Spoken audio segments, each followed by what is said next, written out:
જય Bhavani friend, welcome to my mini vlog. તો આજે છે ચૈત્રી પૂનમ, એટલે આજે અમારે જવાનું છે બેસરાજી બોસનમાં મેરામાં.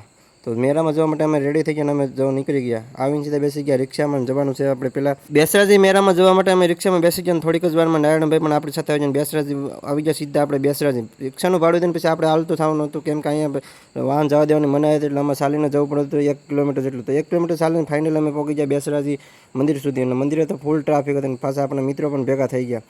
તો મંદિરે મેળો પણ બહુ હતો ને પબ્લિક પણ આજે બહુ હતું. ને જો અંદર પછી અમે ગયા દર્શન કરવા માટે માતાજીના, ને ટ્રાફિક પણ બહુ વધારે ટ્રાફિક હતું. મંદિરની અંદર આવીને દર્શન કર્યા અને દર્શનની લાઈન બહુ મોટી, એટલે આપણે બહારથી દર્શન કરી લીધા. પછી આવી ગયા આપણે સોડા પીવા માટે. સોડા પીને પછી આપણે સગડોળ પણ આવી ગયા, પણ આપણે સગડોળમાં તો બેસવાનું મન થતું નથી, કેમ કે ભાઈ આપણને આવશે ચક્કર.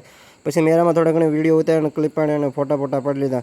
અને ફાઇનલી આપણે હાવ નજીક સગડોળ પર આવી જાય. પછી આપણે ગયા બહાર દૂરથી સગડોળને વિડીયો ઉતારી લીધા. પછી આપણે એસટી બસમાં બેસીને આપણે જવાનું હતું વિરમગામના જઈને અમે આવી ગયા એટલા ગામથી બેસી ગયા. પછી થોડીક જ વારમાં છે ને પાછા આપણને અમૃતભાઈ લેવા આવી ગયા, કેમ કે અમારી ગાડી લેવા જવાનું કેન્સલ.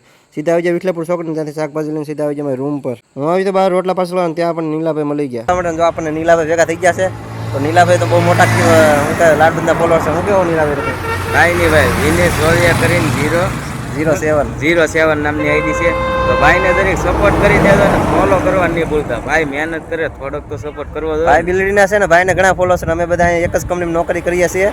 તો આજ ભાઈ ભેગા થઈ ગયા, તો આજે આપણે એનો બ્લોગ બનાવી લીધો. નીલાભાઈ સાથે મુલાકાત સાથે આવી આપણે રૂમ પર જો સેવ ટમેટાનું શાક બનાવેલું બહારથી અમે લાવ્યા હતા. રોટલા પાછું કર્યા, રોટલા પાછળ તો આપણે બધી ખાવાની બાકાજીકી બોલાવી. અને ઘરની પછી સાઈઝ છે, નારાયણ ઘરથી સાઈઝ લાવેલો, સાઈઝ ખાધી.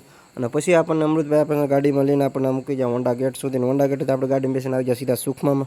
તો આપણે હોસ્ટેલમાં પહોંચી જાય. તમને મારા આજનો બ્લોગ કેવો લાગે કમેન્ટ જરૂર કરજો. જો યુટ્યુબમાં જોતા તો યુટ્યુબમાં પણ જરૂર કમેન્ટ કરજો. જય માતાજી.